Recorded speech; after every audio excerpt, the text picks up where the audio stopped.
Why every species runs away when humans say you really pushed it now.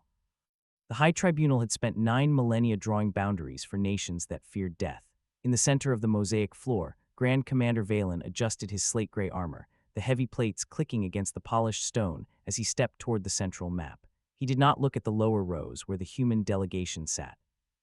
He kept his eyes on the floating hololith that detailed the 3 colony worlds of Sector 9G, a small strip of space where unshielded human ships had traveled for 3 centuries without ever contesting a single decree. Valen raised his armored hand, gesturing to the glowing red perimeter he had drawn across the screen. He announced the forced annexation of the territory with the flat, cold voice of a clerk filing a routine shipping manifest. The Kyrosian hegemony was moving 450 capital ships into the sector, and the humans had a short window to move their families to the outer rim. To the rest of the High Council, it was a simple matter of numbers and lines.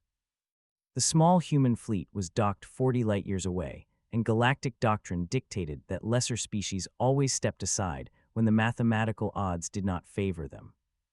I wish I could tell you the borders stopped there. They didn't. Stay close because the grid is still expanding.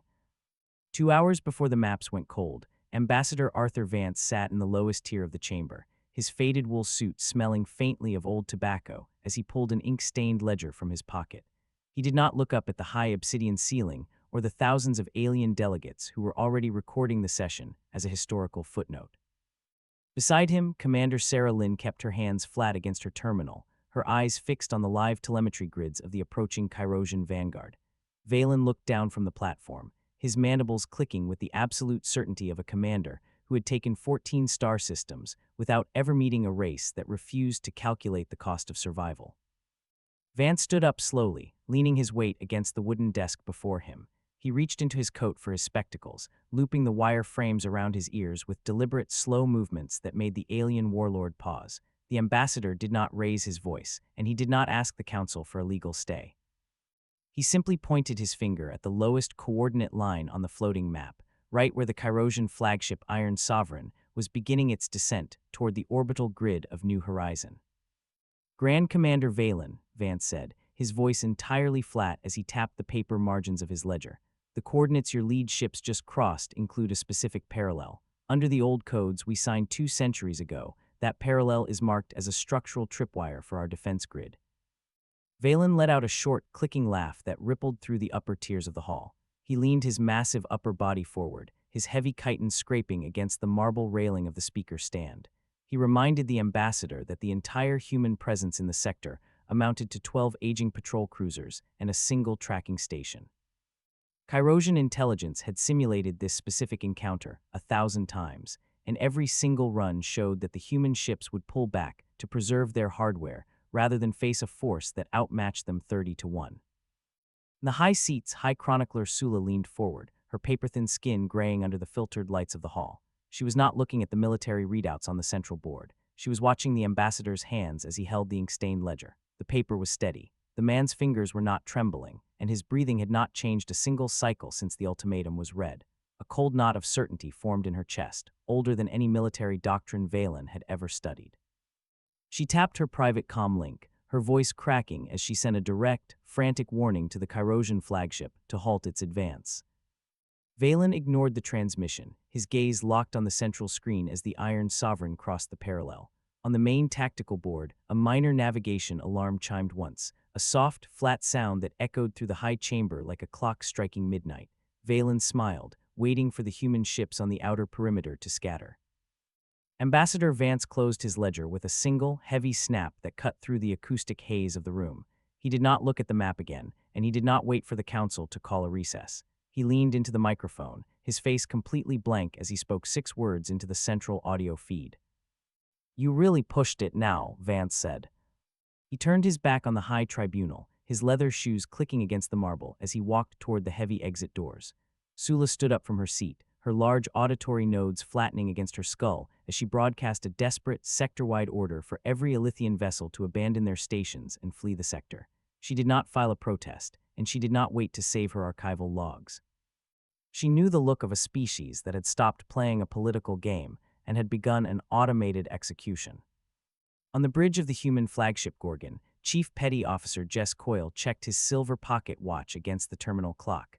The orbital line had been breached, and the diplomatic window had closed to zero. He turned toward the long rows of engineers waiting in the low light of the subdeck. "Time's up," Coyle said, his voice dropping into the secure internal comms.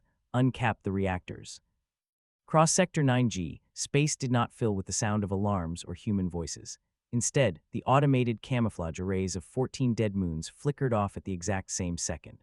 The tactical boards inside the High Council chamber began to update, the numbers spinning so fast the display columns blurred into lines of raw white light. The running count of human warships did not stop at 12. It leaped from 12 to 1,400 in the span of 4 seconds, a dense geometric grid of black hulls emerging from the shadow of the hollowed-out moons. Commander Sarah Lynn kept her hand locked on the secure data relay switch, monitoring the deployment telemetry as the ships took their positions. These were not standard Council-approved vessels built for patrol or treaty enforcement. They were massive, unshielded kinetic blocks built without defensive screens or communication arrays. Every square meter of their hulls had been optimized for a single purpose: maximum railgun output and total weapon saturation. They did not broadcast terms of surrender, and they did not offer a secondary parallel for negotiation. Valen tried to hail his advance guard, but his transmission keys were suddenly locked out from the secondary networks. The human warships formed a perfect, silent cage around the 450 Chirosian vessels, their primary capacitors humming as the automated targeting routines locked onto their hulls.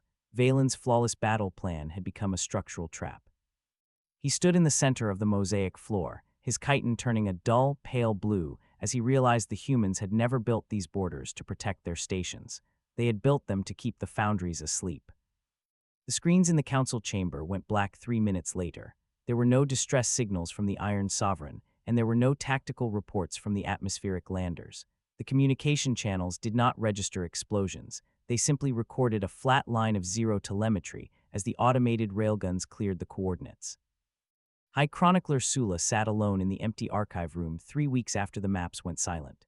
The Chirosian hegemony no longer appeared on the regional directories, its 14 star systems now marked as a completely dead zone where no alien radar was allowed to point. She held the recovered crystal data shard that Vance had left on his desk during the annexation hearing. When she pushed it into the archival reader, the trade lines vanished, replaced by a cold grid of hard-coded firing lines that had been waiting for 300 years. She looked at the central terminal where the map of Sector 9G used to be. The screen showed only a flat, dark expanse, bordered by a single row of permanent human beacons that did not blink. The ledger was never a trade log. It was the automated targeting index for the sector.